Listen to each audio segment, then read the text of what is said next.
happy? Well, you are alone. You know, the difference between loneliness or being alone, or how to practice solitude, you know. So I wanted to talk about something that might not be very rational, as always. But it is kind of like of my last 2 weeks or so.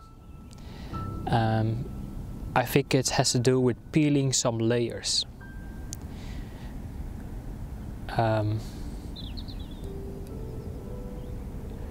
Some layers that is actually, you know, separating.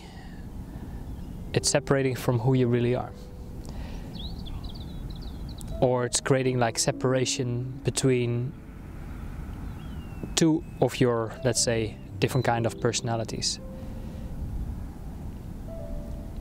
It might be creating doubt, fear, insecurity, isolation, maybe unworthiness, or maybe you think you're not good enough, or what you're doing is not good enough.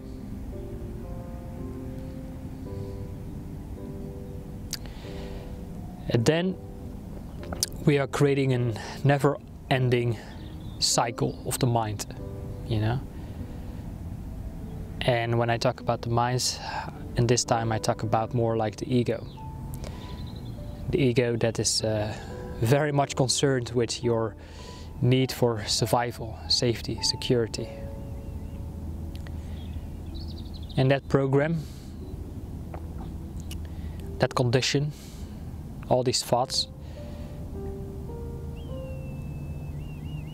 they are all about I should have a better career, a better title, I should have more certifications, more diplomas, I should have done more trainings, I should be making more money, I should be with somebody, or maybe I should be with somebody else, or maybe I should be alone.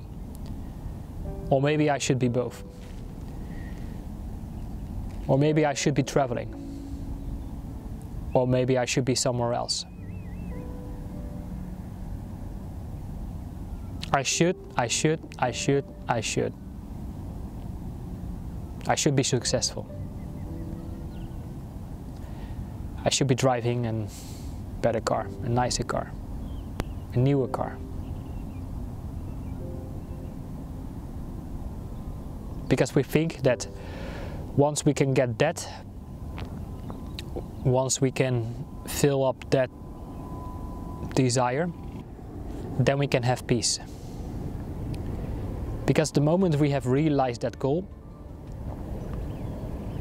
for a moment, we have no longer a desire. And when you don't desire, you have peace. So the trick is actually not to desire. But when you are trying to stop to desire, you actually have a desire to stop desiring.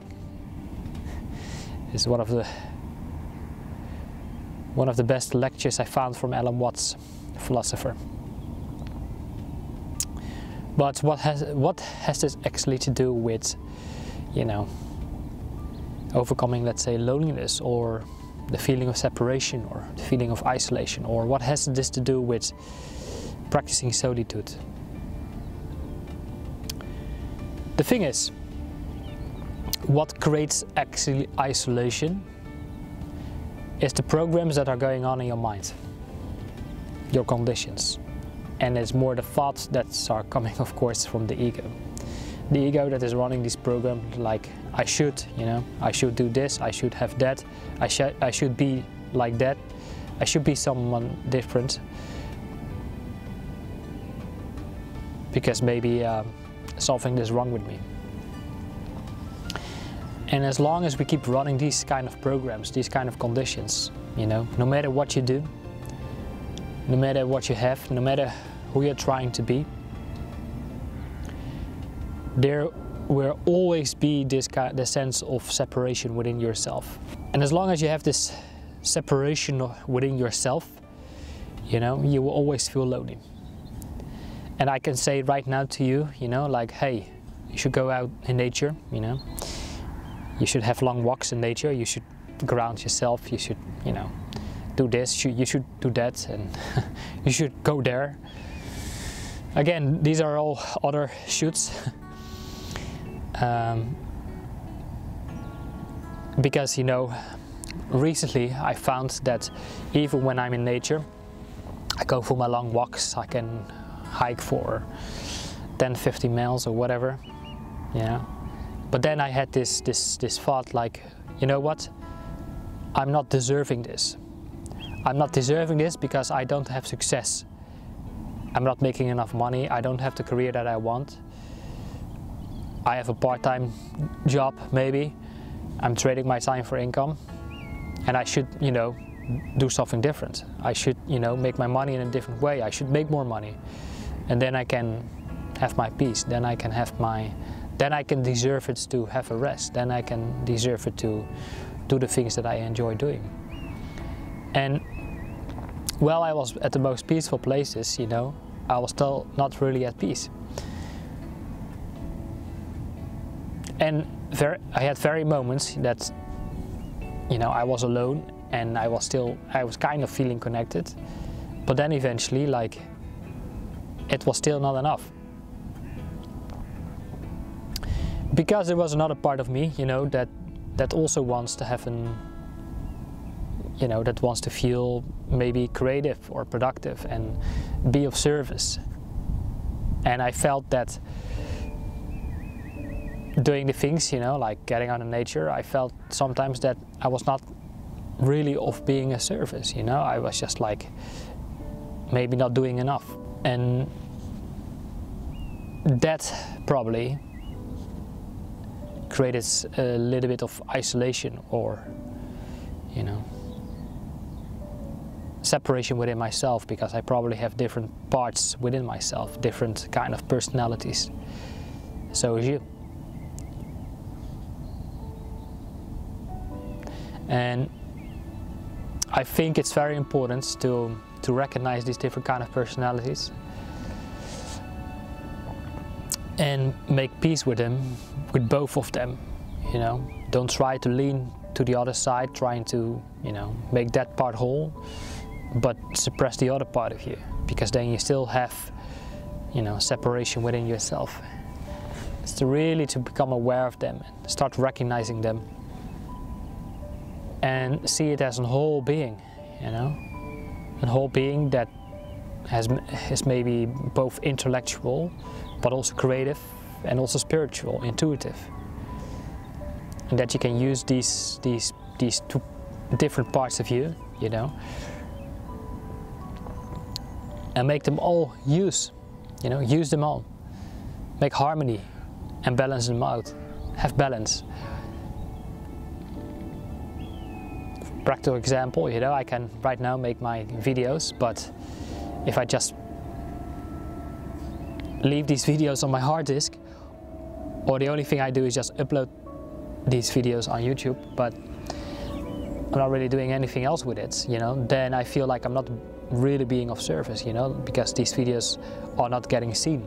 So of course I also need to do the practical work, you know, is to make sure that these videos are being seen, not because I want to be seen or I want to be recognized, but the information I'm sharing with you can be of value to others.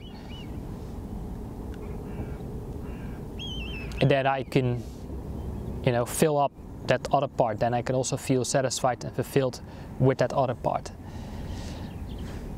So I think to practice solitude, you know, maybe it still doesn't really make sense. You know, I could say, you know, go out, do this, do that, get out to nature, have long walks, and do all these, you know, like, I could say 5 steps or 7 steps or whatever.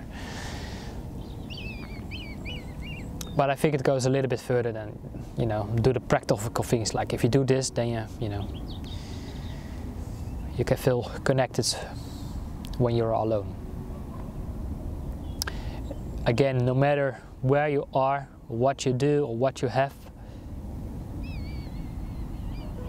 or with who you are, eventually is to learn to recognize different sides of yourself, become aware of them, make peace with them, connect all these parts within yourself,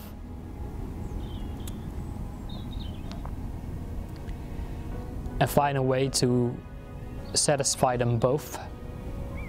Use them as a tool, your intellectual mind,